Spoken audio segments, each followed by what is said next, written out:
ना स्टार्ट। ठीक है। तो जो हमारा स्टार्ट्स का चैप्टर है, it basically deals with organisation,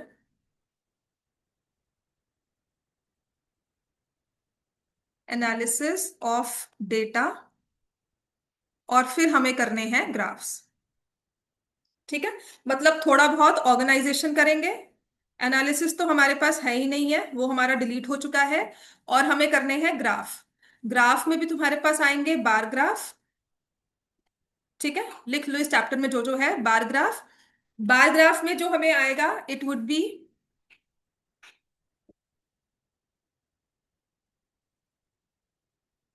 unequal classes and equal classes, main इसमें आता है। नेक्स्ट होता है फ्रीक्वेंसी पॉलीगन। ये दो तरह के ग्राफ आते हैं हमें। ऑर्गेनाइजेशन ऑफ द डेटा में हमारी ग्रुप्ड फ्रीक्वेंसी डिस्ट्रीब्यूशन होगा। तो we'll do everything, every term related to grouped frequency distribution. ठीक है। अब ग्रुप्ड क्या होता है, अनग्रुप्ड क्या होता है, वो सब चीजें सिखानी है। तो इसमें जो हमारे पास मेन टर्म्स आती है ना ग्रुप में,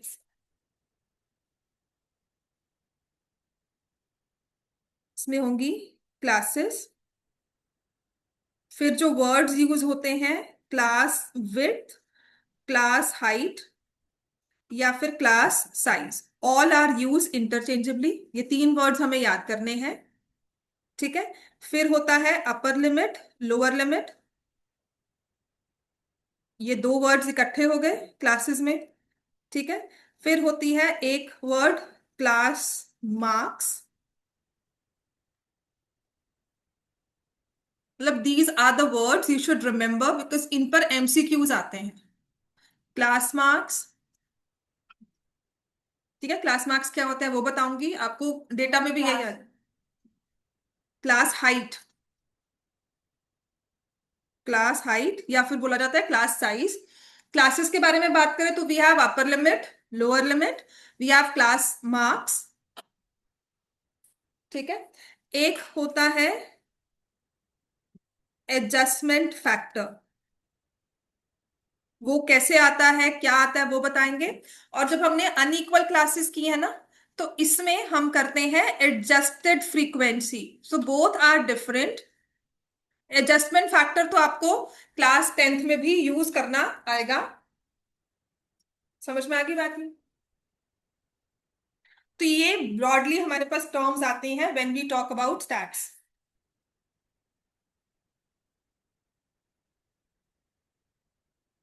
ठीक है। और जो इसके एमसीक्यूज हैं, वो आपके एग्जाम्पलर में से थोड़े बहुत एमसीक्यूज जो मुझे करवाने हैं, वो सारे करवाने के बाद ओवरऑल 2 या 3 क्लासेस, मतलब अगर आज मैं स्टार्ट कर रही हूँ तो by the end of Friday आपके एक एक ग्राफ अगर मैं ड्रॉ करवाऊं तो ठीक है, 1-2 क्लासेस और लगेगी। By the time Friday will come, this chapter is complete.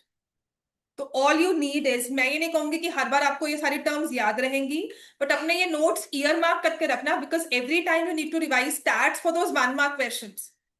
देखो जो हमारे ग्राफ है, वो एक टेक्निक के साथ बनते हैं। वो टेक्निक जो है वो आपको सिखाएंगे, आपको बार बार उसकी प्रैक्टिस ग्राफ्स पे ही करनी है और आपको समझ में आ जाएगा। सो एवरी टाइम बुक में ग्राफ्स तो दिए हुए हैं, हमें क्वेश्चंस दिए, will draw the graphs. But for these MCQs हमारे नोट्स ही काम आएंगे हमें। बात समझ में आई? बुक में ऐसा कुछ नहीं दिया हुआ, जो मैं आपको नोट्स करवाऊंगी, क्वेश्चंस करवाऊंगी आपके फ्रॉम योर एक्सरसाइज, या मेरे पास एक्स्ट्रा बुक्स जो भी हैं, तो वहीं से हमें बार बार इसे करना है। सो अपने नोट्स को ईयर मार्क करके रखना, हमेशा यही करना। तो सबसे पहले आते हैं what is grouped and ungrouped frequency distribution. ठीक है, चलो सबसे पहले स्टार्ट करते हैं। लिख लिया सबने? ये हमारा प्रॉपर टर्मिनोलॉजी है जो हम यूज करते हैं।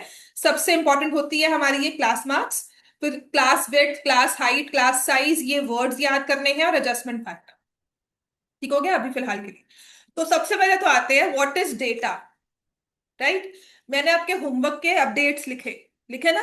तो जब भी मैं किसी चीज को एक्सप्लेन करने के लिए, जब आप कहते हैं मैम थोड़ा सा काम किया था, so what I ask you, how many questions?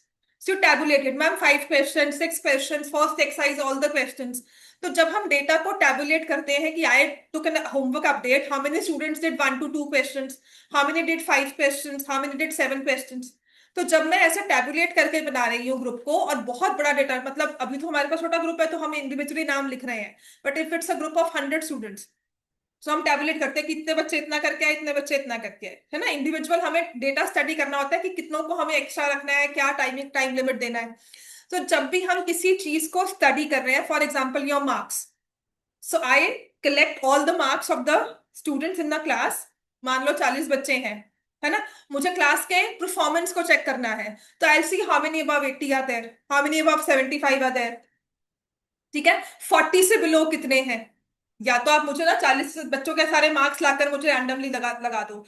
तो वो जब हमने वन रोल नंबर 1 2 3 4 5 6 7 8 करके 40 तक लिखा हुआ है, और आपने मुझे वो 92 81 80 फिर सारे बाकी 70s में आए, एक बच्चे के 49 लिखे हुए हैं, जब आपने मुझे ऐसा डेटा दिया है ना लाकर, this is called ungrouped data. कि आपने सिर्फ मुझे इंफॉर्मेशन इकट्ठी करके ला दी, उसको समझना। अब इस इंफॉर्मेशन से मैं क्या करूंगी।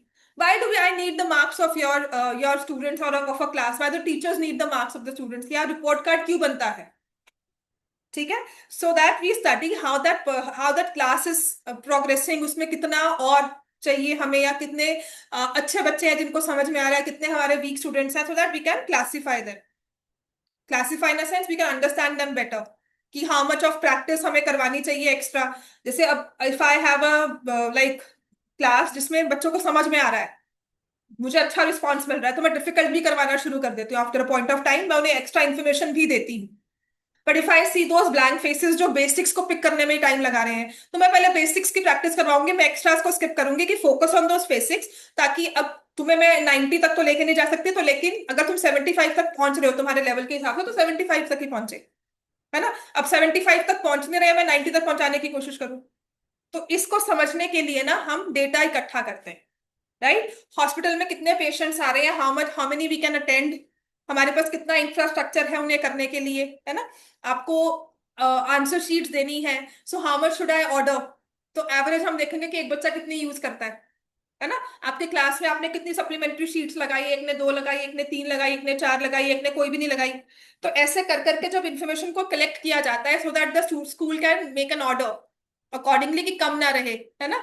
तो उस चीज के लिए हम डेटा लेते हैं। क्लियर हो गया। अब टीचर्स ने इकट्ठा करके बता दिया कि इस क्लास में अगर आपने मेरे को 50 शीट्स दी थी, तो I use only 25 in that particular class, these many students में सिटिंग। तो क्लास वाइज मिल गया सबका डेटा। तो उससे हम एवरेजेस निकालते हैं, जो भी करते हैं उसे हम बोलते हैं एनालिसिस ऑफ डेटा।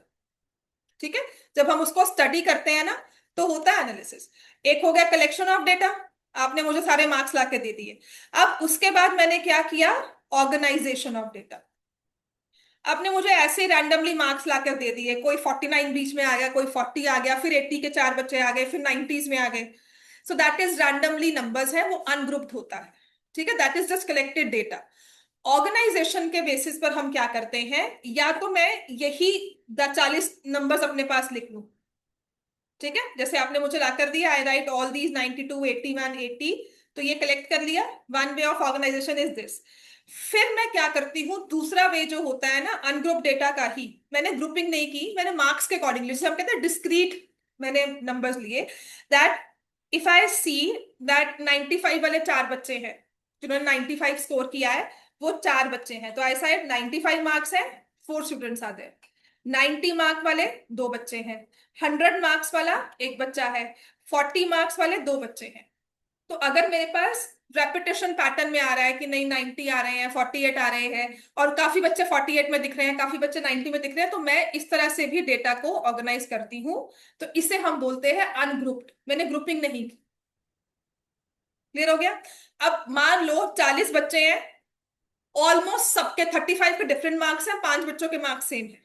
तो क्या ग्रुपिंग में फायदा होगा, ऐसे अनग्रुप्ड करके फायदा होगा। मैं 35 नंबर्स लिख रही हूँ, एक एक लिख रही हूँ, कि एक बच्चे के 40 है, एक बच्चे के 48 है, एक बच्चे के 50 है, एक बच्चे के 70 है ना। तो ग्रुपिंग कहाँ काम आती है, जब हमारे पास वैरायटी ऑफ वैल्यूज होती है। If I increase the number two 100, हर एक सेक्शन है आपके पास 40 स्टूडेंट्स है, 7 सेक्शंस है ना, 40 into 7 280। So I have to write 280 बच्चों के मार्क्स, है ना।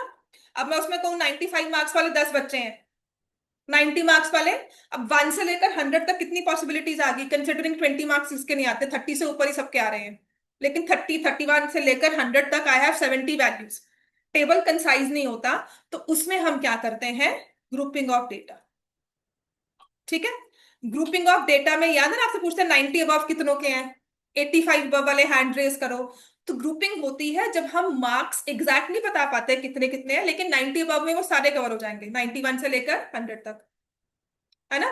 तो जब ऐसी डेटा हम करते हैं तो उसे हम बोलते हैं ग्रुप्ड डेटा, राइट, जिसमें हम क्या बनाते हैं, क्लासेस।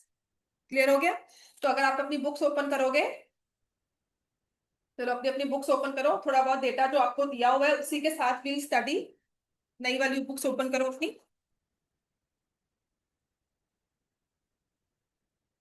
पेज नंबर बुक्स लेकर आया करो। पेज नंबर इज 151, स्टैट्स है, जिसमें पहले लिखा हुआ है ग्राफिकल रिप्रेजेंटेशन ऑफ डेटा। तो ये क्या है, कैसे है, ये सब हम लोग विल सी। ठीक है। तो इसमें तो कुछ नहीं दिया हुआ, मतलब पूरा ही डिलीट किया हुआ है।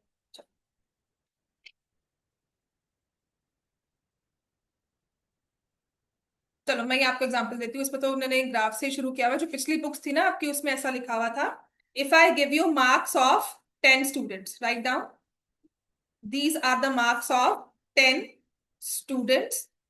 तो इस डेटा को ना ऐसे समझना आसान है। 10 बच्चों के मार्क्स है, मैंने लिख दिए। अब अगर इनको ऑर्गेनाइज करना है 10 बच्चों के मार्क्स को, है ना, तो हद से हद मैं क्या करूंगी, हाईएस्ट टू लोएस्ट लगा दूंगी। इजी रहेगा ना, हाईएस्ट टू लोएस्ट या लोएस्ट टू हाईएस्ट कर लिया, सेंडिंग सेंडिंग सेम होता है। तो लोएस्ट मेरे पास कितने आ गए, 25। Then I write 36। फिर हमारे पास 42 है, 42 के बाद 55 है, 55 के बाद ये 60 है, फिर 62 है, फिर 73, 75, 78, 95। तो ये सिंपल ऑर्गेनाइजेशन किया because we had a very few number of students, right. 10 बच्चों के मार्क्स को स्टडी करना ओवरऑल मुश्किल नहीं होता, राइट। आपका जो रिजल्ट निकलता है, याद है ना, स्कूल करता है कि 40% of the 90% have scored more than 90%, करते हैं ना, 90% हैव स्कोर्ड 75% अबव। 90% हमारे बच्चे जो हैं वो 75 प्लस मार्क्स में हैं, बोलते हैं ना ये चीजें। तो ये हमने उन बड़े बच्चों में किया कि जब हमारे पास क्लोज टू 500 स्टूडेंट्स हैं क्लास में, एक पूरे सेक्शन में। ठीक है। तो 75 ये हमने ऑर्गेनाइज किया for 10, but if I give you marks of 30 students, तो कुछ इस तरह से लिखो, if marks of 30 students are given.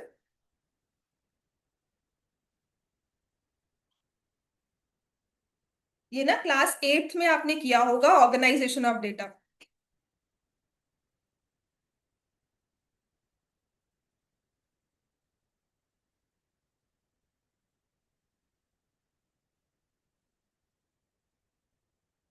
देखो 30 बच्चों में ना सेम मार्क्स आने की चांसेस बढ़ जाते हैं।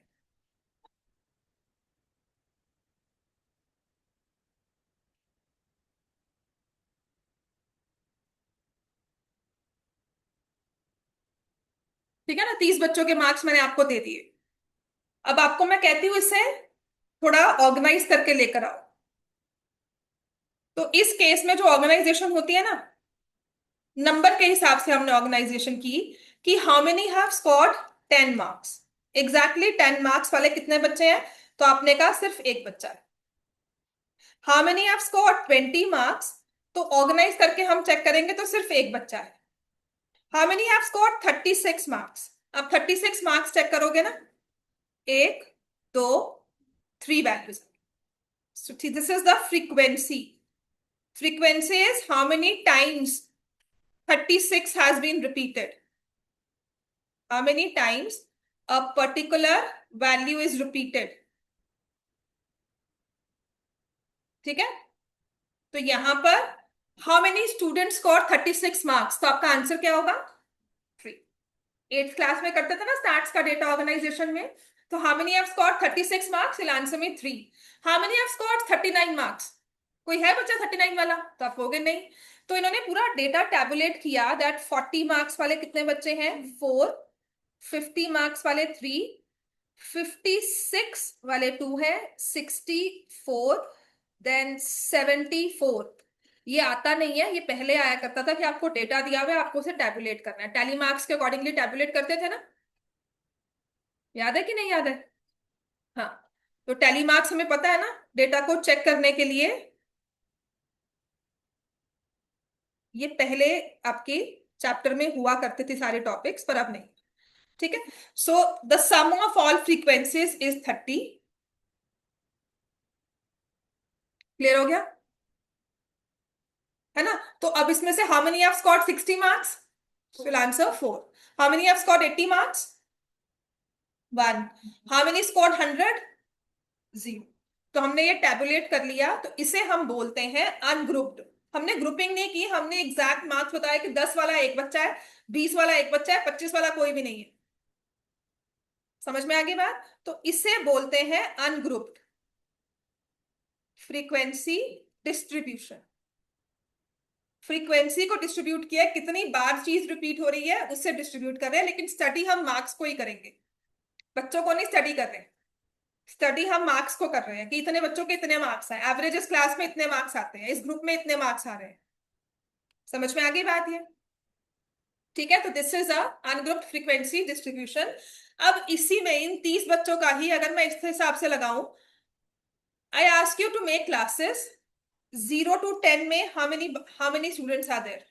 ठीक है, देन आई से 10 to 20 में, या फिर और लगा लो कि 0 से 20 तक कितने बच्चों के मार्क्स आए हैं, 20 to 40। अब जो हमारे यहाँ से हमने रेंज ऑफ वैल्यूज इकट्ठी कर ली ना, तो उन्हें हम बोलते हैं क्लासेस। ठीक है, 0 to 20 is 1 class, 20 to 40 is 1 class. अच्छा, एक चीज हमें करनी है, वी से रेंज ऑफ द डेटा लिखो, बहुत इंपॉर्टेंट वर्ड है, वो बताती हूँ मैं आपको। पहले लिखो रेंज ऑफ द डेटा। 10 बच्चों के स्टूडेंट्स के मार्क्स लिखे थे, फिर हमने बाकी 30 के लिखे थे। So what is range of the data? This is one important word जो लिखवाना भूल गई, ये जरूर आता है पेपर में, मतलब एमसीक्यूज में आ जाएगा। What is the range of the data? Range क्या होता है? Highest value minus lowest value, highest value minus lowest value, this is called the range of the data. Highest value minus lowest value.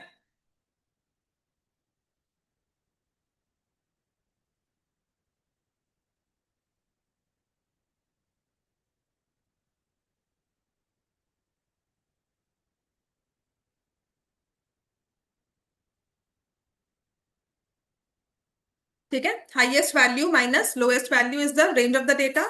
तो इस case में highest value आपके पास क्या है? 95।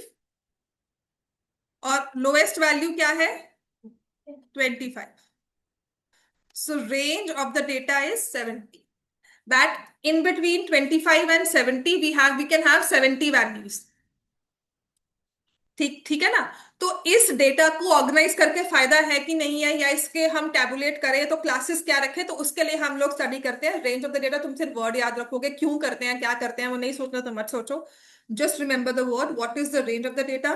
तो जो आपके मार्क्स है उनकी हाईएस्ट वैल्यू माइनस लोएस्ट। तो जैसे अब इसमें आ गए हम लोग, है ना, हमने यहाँ पर ऑर्गेनाइज किया था ना, तो इसमें रेंज निकालनी हो तो क्या निकालोगे? 95 माइनस 10। तो यहां पर हमारी 85 वैल्यूज पॉसिबल है। Range is, I can have a value 10, I can have value 11, 12, 13, 14, 15, 16 so on करते हुए 95 तक मैं पहुंच सकती हूँ। तो मेरे पास 85 डिफरेंट वैल्यूज आ सकती है। This is what is meant by range of the data. ठीक है, तो रेंज आपने वर्ड याद रखना है। अब उसके बाद आते हैं, राइट, उसके बाद आते हैं क्लासेस पर। तो हमने क्लासेस लिखी 0 to 20। अब दो वेज होते हैं क्लासेस को भी रखने के, 0 to 20, 20 to 40, 40 to 60, 60 to 80। कोशिश हमारी की जाती है that all the classes are of the same size. ठीक है, क्लास का मतलब है हमने रेंज ऑफ वैल्यूज रखी कि वो सारी वैल्यूज 0 से लेकर 20 तक जो आती है उन्हें एक साइड इकट्ठा कर लिया, एक ग्रुप बना दिया। ठीक है, 20 से 40 का सेकेंड ग्रुप हो गया, 40 to 60 थर्ड ग्रुप। क्लियर हो गया? अब इसको बोलते हैं एक्सक्लूसिव क्लासेस।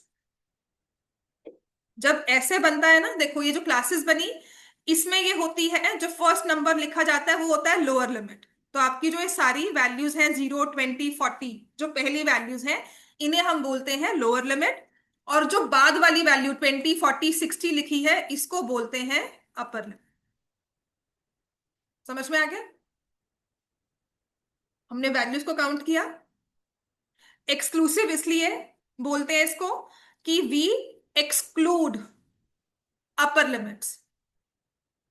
0 to 20 मीन्स, अगर क्लास 0 to 20 है, इसका मतलब है 0 इंक्लूडेड, 20 नॉट इंक्लूडेड। ठीक है? तो 20 जो है वो वैल्यू नेक्स्ट क्लास में आएगी।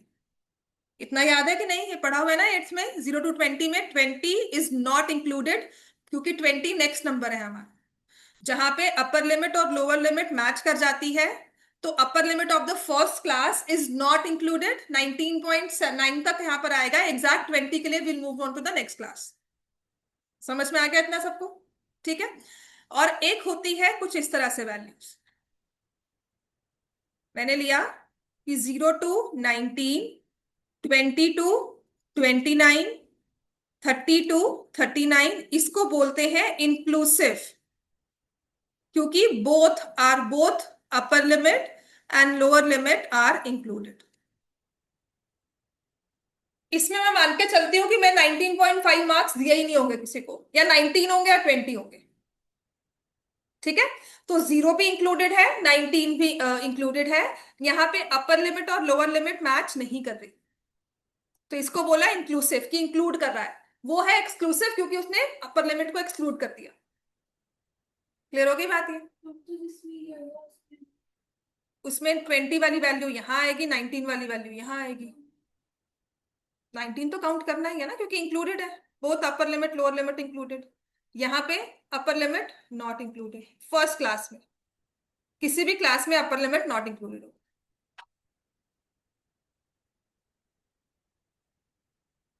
क्लियर हो गया? ठीक है। अब आते हैं, क्लास साइज क्या होता है, लिखो।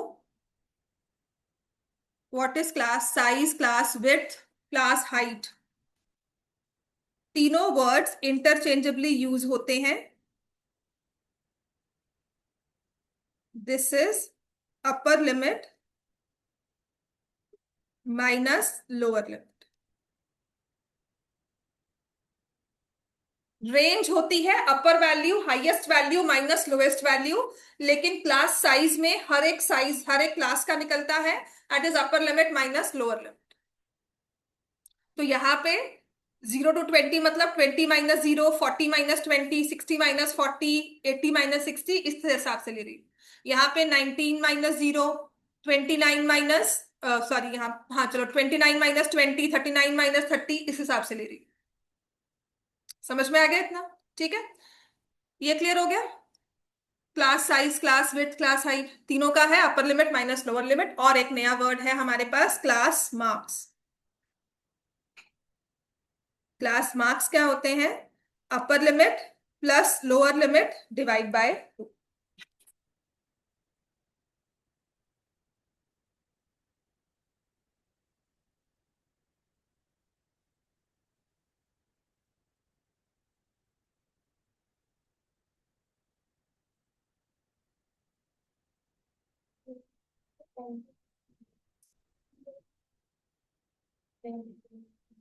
यही करते हैं, माइनस ही करते हैं।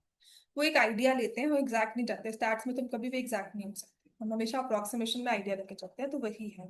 ठीक है, इतना क्लियर हो गया क्लास मार्क्स? अब मैं आपको कुछ डेटा देती हूँ, उसके हिसाब से will work upon the question. ठीक है ना, थोड़ा एमसीक्यू टाइप। अगर मान लो मैंने आपको ये डेटा दिया है, 0 to 5, 5 to 10, 10 to 15, 15 to 20, 20 to 25, 25 to 30, 30 to 35। This is distance in kilometres. और यहाँ पर फ्रीक्वेंसी मैं बता देती हूँ आपको, मतलब what does that frequency show, या स्कूल के से डिस्टेंस रिलेटिवली कितना होता है सबका, या ऑफिस डिस्टेंस कितना है वो होगा। तो यहाँ लिखा है 5, 11, देन अगेन 11, 9, 1, 1, टोटल 40। तो 40 कम्यूटर्स का distance of their homes from office हमने कैलकुलेट किया था। ठीक है, distance of home from office. So how many reside within 10 kilometers? How many of the office workers reside within 10 kilometers? Within 10 कहाँ है? 10 kilometre के बीच बीच कितने बंदे रहते हैं? विदिन 10 कहाँ है? 10 नॉट इंक्लूडेड है। विदिन 10 मतलब 10 या 10 से कम हो जाएगा, तो क्या आंसर दोगे आप? 16। There are 16 commuters who reside within 10। ये तो 0 to 5 है ना, तो 5 to 9.9 तक कहाँ गए?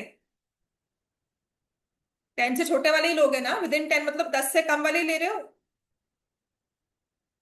Distance of home from office, कि मैं 5 किलोमीटर दूर रहता हूं तो आपने यहां पे लिख लिया होगा उसको।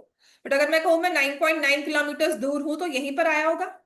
तो विद इन 10 का मतलब है कि मैं इन दो को काउंट करूंगी कि ये 5 बंदे और ये 11 बंदे। तो there are 16 people who reside within 10 kilometer of the range of the office, की घर से स्कूल का डिस्टेंस या घर से ऑफिस का डिस्टेंस 10 किलोमीटर के बीच बीच में है, कम है। समझ में आ गई बात ये? ठीक है। How many reside, how many are there whose distance is more than 30 kilometers? 2 हो जाएगा, है ना। विद इन 15 to 25 के रेंज में क्या आता है? समझ में आ गया ये? 9+1 15, 25, देखो ये किलोमीटर्स है। समझ में आ गया डेटा पढ़ना? ठीक है। अब आप एक चीज और चेक करोगे। अगर मैं बोलूं कि there is one more worker who lives 28 kilometers from office, तो उसे कौन सी क्लास लिमिट में या कौन सी क्लास में एडजस्ट करोगे? 25 to 30 में एडजस्ट होगा। ठीक हो गया। Who lives 30 kilometers from office, उसको कहाँ एडजस्ट करोगे? 30 to 35। इस पे भी एमसीक्यू बनकर आता है कि if one more person joins who lives 30 kilometer from office, तो अब बताओ हमारे पास कौन सी फ्रीक्वेंसी चेंज होगी, किस क्लास की चेंज होगी, उसकी न्यू फ्रीक्वेंसी क्या है। ठीक है, तो आप इसको बोल दोगे कि 30 to 35 न्यू फ्रीक्वेंसी हो जाएगी 3। क्लियर होगी बात ये? ठीक है। अब अगर मैं पूछती हूं what is the class size, तो आपने क्या करना है? 5 - 0 5 है, 10 - 5 5 है। So we have all equal class size, सबके क्लास साइज सेम है। डिफरेंट भी हो सकते हैं लेकिन हमारे लिए सब सेम है फिलहाल के लिए। समझ में आ गया? तो all class size are same. If I say what are the class marks for class 20 to 25, class marks बताओ फॉर द क्लास 20 to 25। तो आपने क्या करना है? 20 + 25 डिवाइड बाय 2। तो यहां से आ जाएगा 22.5। समझ में आ गया? आपको एमसीक्यू में ये भी आता है कि what is the class marks of the third class, of the fourth class. समझ में आ गया? या फिर इस क्लास लिमिट आपको बता दी है, उसके मुझे क्लास मार्क्स बता दो। क्लियर हो गया ना? तो आपको पूछा है from 20 to 25 what is the class marks, तो आपने बोल दिया 22.5। अगर मैं पूछती हूँ class marks for class whose frequency is 9, तो आपको क्लास को लोकेट करना है। 15 to 20 क्लास होगी, पर आपको उसके क्या बताने हैं? Class marks. तो क्लास मार्क्स के लिए आप क्या करोगे? 15 प्लस लिखो, ये ओरली मत करो, यही सब क्वेश्चंस वहां पेपर में कहोगे कि मैम समझ नहीं आए थे। 35/2 17.5। So these type of questions they come for MCQs। आपको ये चीजें बहुत अच्छे से याद होंगी, वहां बैठकर बस फटाफट से सोच रहे हो, कोई कंफ्यूजन नहीं है कि ये करूं क्लास मार्क्स का मतलब क्या है, माइनस करना है प्लस करना है। समझ में आ गया इतना? अब क्वेश्चंस लिख लो। इतना ही आज की क्लास में होगा, बाकी कल क्लास में थोड़ा बहुत आपको जो डिस्कशन इसमें करवानी है देखेंगे। अभी फिलहाल जो क्वेश्चन है वो लिखो।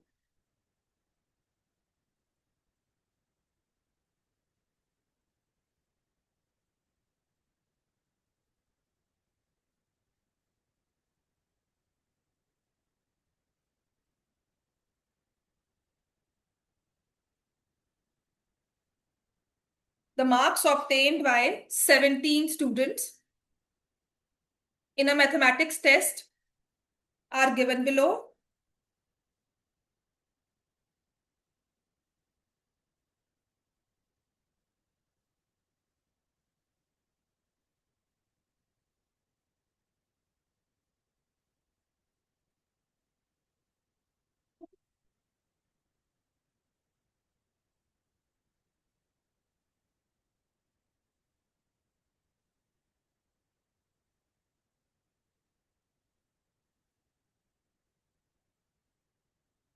Marks obtained by 17 students in a test out of 100. Marks जो हैं वो आउट ऑफ 100 है। Are given below.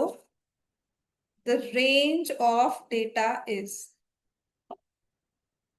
ये चार ऑप्शंस दिए हैं आपको। What is the range of the data?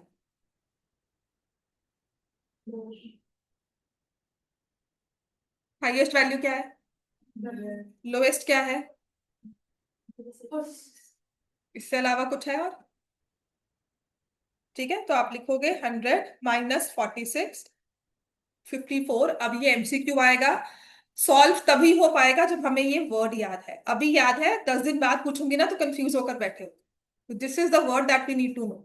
Start सबसे इजी टॉपिक है क्योंकि हमें सिर्फ टर्म्स याद होने चाहिए। मैं आपसे क्लास मार्क्स पूछूं, आपको पता होना चाहिए क्लास मार्क्स होते क्या है। वहां सोचते हो हाई क्लास मार्क्स ऐसे निकालने हैं, जब वो क्लास मार्क्स ही नहीं पता तो जो मर्जी निकालते रहो, ऑप्शंस में से आपको समझ नहीं आएगा। समझ में आ गया? नेक्स्ट लिखो। तो भेज देना। ठीक है, नेक्स्ट लिखो। The class marks of the class. अब नेक्स्ट टाइप ऑफ क्वेश्चन जो आता है, class mark of the class 130 to 150 is. अब अगर हमें क्लास मार्क्स के बारे में पता है तब तो हम ये क्वेश्चन सॉल्व कर लेंगे। अगर नहीं पता तो जो मर्जी कर लो, ये क्वेश्चन सॉल्व नहीं होगा। हमें क्या करना होता है क्लास मार्क्स में? 130 + 150 डिवाइड बाय 2, तो ये आ जाएगा 140। मार्क आंसर सी।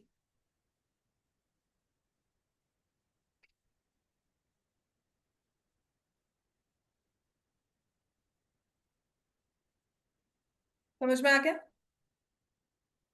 ठीक है, नेक्स्ट क्वेश्चन लिखो।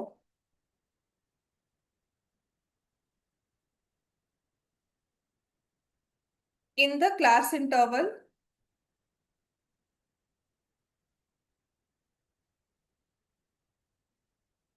10 to 20, 20 to 30, 30 to 40 and so on, number 20 is included in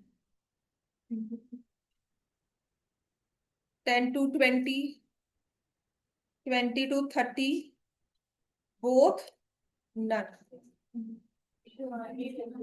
समझ में आ गया ना? Included in 20 to 30।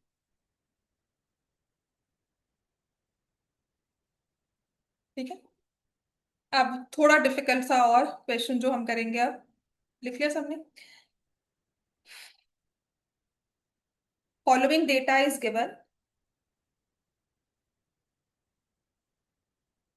जिसमें नंबर्स हमें दिए हुए हैं 268, 220, 368, 258, 242, 310, 272, 342। 30 नंबर्स हैं शायद, पता नहीं मुझे। 30 नहीं है, पता नहीं कितने। 310, 290, 300, 320, 319, 304। मैं आपको कह सकती हूँ एग्जाम्पलर का क्वेश्चन है, पर मैं लिखवा इसलिए रही हूँ कि कभी ये रजिस्टर ओपन करोगे तो these type of questions can come in the paper. आपके पास नोट्स बनकर रहेंगे जो हाथ से लिखे हुए हैं आपने।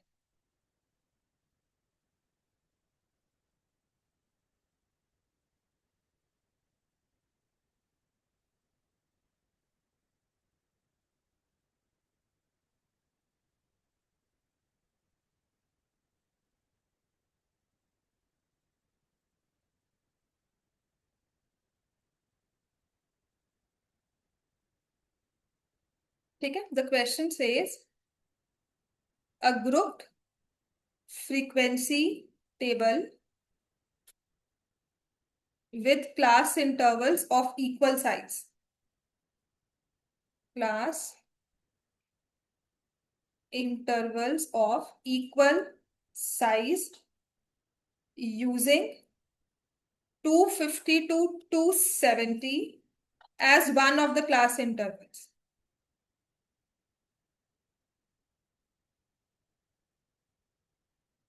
is constructed for the following data.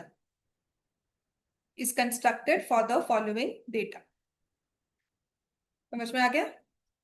The question says, what is the frequency of class 310 to 300? ठीक है, अब इसमें ना मैं आपको बता रही हूँ इक्वल साइज है 270 नॉट इंक्लूडेड।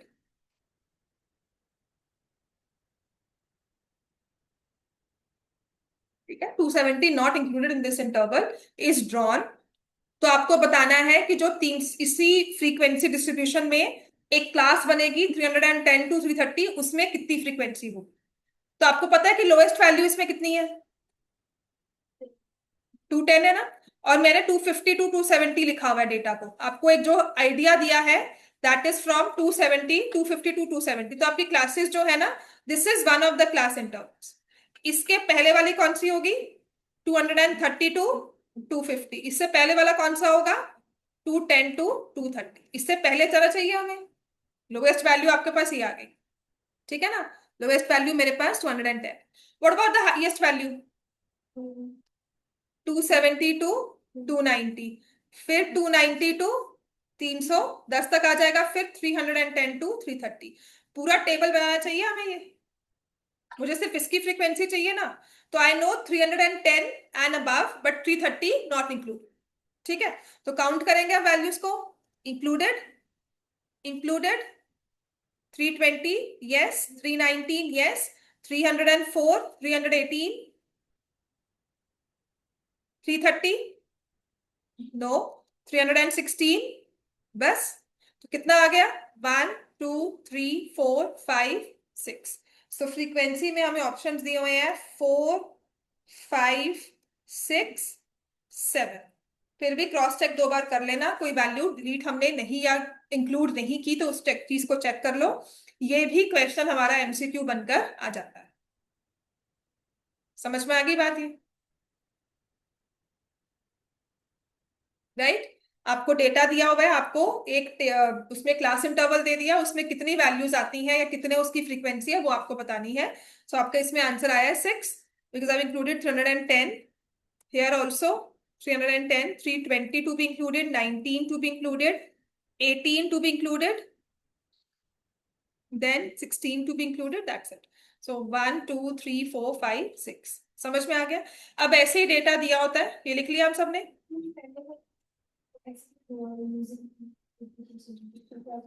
तभी तो आपने इंटरवल्स बनाए। ठीक है ना, कि आपके जो इंटरवल्स है वो 2020 वाले हैं, प्लस आपको एक आइडिया दे दिया कि इस हिसाब से बन रहे हैं। तो आपको क्या पता कि लोएस्ट लिमिट हम कौन सी लगा रहे हैं। ठीक है, वो जस्ट आइडिया देने के लिए कि आप पूरा टेबल कंस्ट्रक्ट कर सको या फिर बता सको कि इस तरह से टेबल हो रहा है। सो फ्रीक्वेंसी आपको बतानी है। ये देख लिखा है। ठीक है, जैसे नेक्स्ट लिखो, a group frequency distribution, a group frequency distribution table with classes of equal sizes using 63 to 72, 72 included as one of the classes is constructed.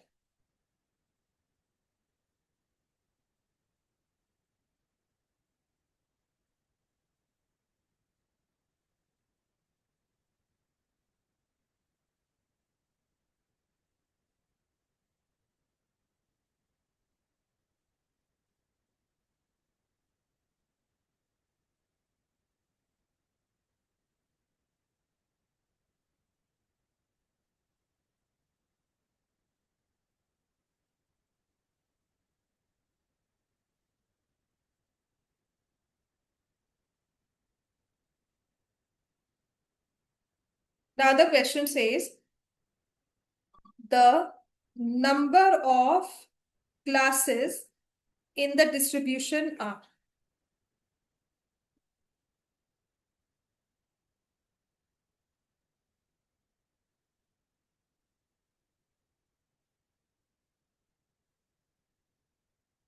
Number of classes in this distribution are.